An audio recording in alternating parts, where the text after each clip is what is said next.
Hey guys, and welcome back for another video. This is going to be a book review video, and the book was sent to me by a lovely woman named Ms. Minnie Alexander. The book is entitled A White Man's Whore.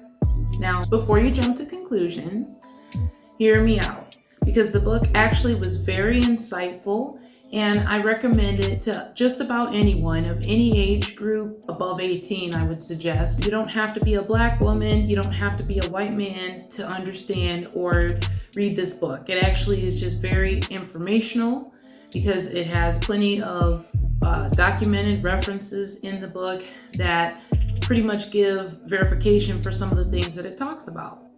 And all of that is in the book. And like I said, I will definitely link the book and the information for Miss Alexander in the description of this video. So definitely check it out, okay? Basically, the beginning of the book, the author explains how she shaped her opinions growing up.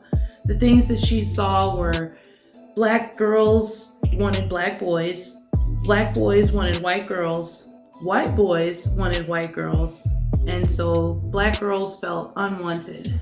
In her youth, she experienced that, and talking to other Black women, they verified that. And it also talks about her experiences with white men and Black men, which pretty much brought her to her reason for writing this book, so that she could shed some light on the whole topic of swirling, and that it's not really a negative thing like people try to make it seem.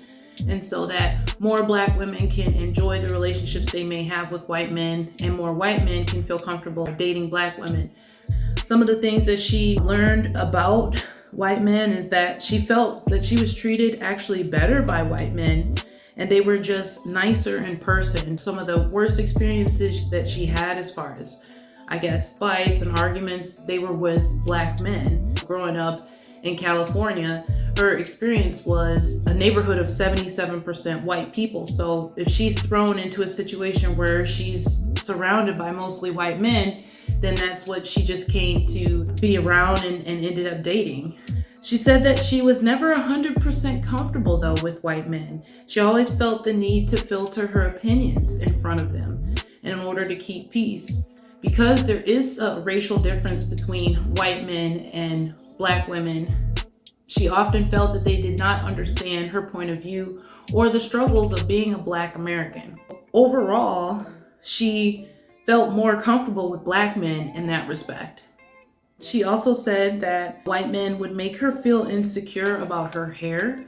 Some of the comments that were made often made her feel very uncomfortable. She said that the European body standards shape the way a lot of Black women are treated. She experienced comments about her skin and hair from Black and white people. And you know what? I can verify that. Like, my daughter is just about to be 2 years old, coming up in May. She was actually born Cinco de Mayo. Woo! But anyway, she basically has experienced people saying negative things about her hair already as well. And it's very uncomfortable for me because I look at my daughter and I think her hair is just gorgeous and beautiful, and I can't wait for it to fill in and grow more, and I'll definitely take care of it and help it grow long and healthy. It's just unfortunate that people have already said things about her hair being nappy. So that's another thing that she talked about in the book. She actually categorized white men and Black women into different groups. She said there are 3 types of white men. There are flavored white men. He's the type of white man that loves Black culture, especially Black women, and typically dates Black women exclusively. And then there's the white humanitarian man. He gets along with Black people. He understands that there are injustices with Black people.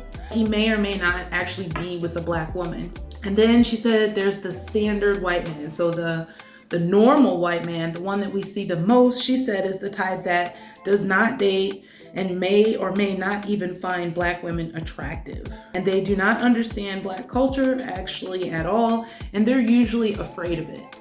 And then there are 3 types of Black women. The steadfast Black woman, she will not even consider dating outside her race at all because she is usually not trusting of white people, none whatsoever. And then there's the open Black woman who actually does date outside of her race. She's open to it because she's been exposed to other races of people. However, she still may date and marry a Black man.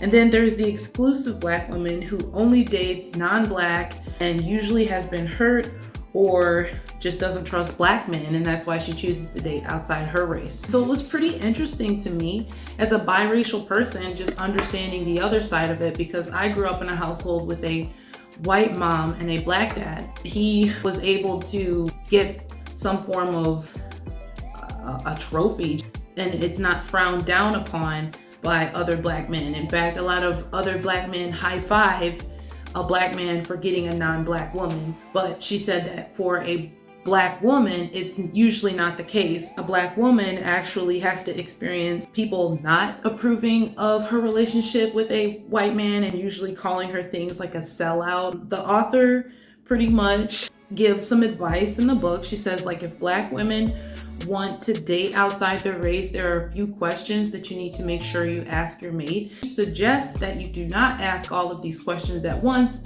but over time, so that you can get a feel of the person. Questions like, do you think racism is still around? What would you do if someone in public called me a nigger?